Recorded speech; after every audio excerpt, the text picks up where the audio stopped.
పద్దెనిమిది పడిమెట్ల పైకెక్కి గుడికేగు భక్తులకు ఎదురొచ్చే బంగారు స్వామి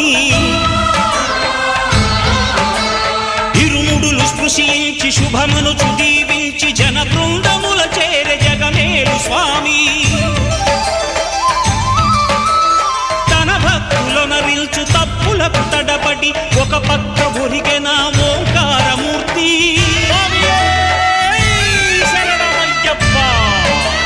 స్వాములందరూ తనకు సాయము కాగా ధీమంతుడై లేచే ఆ కన్య స్వామి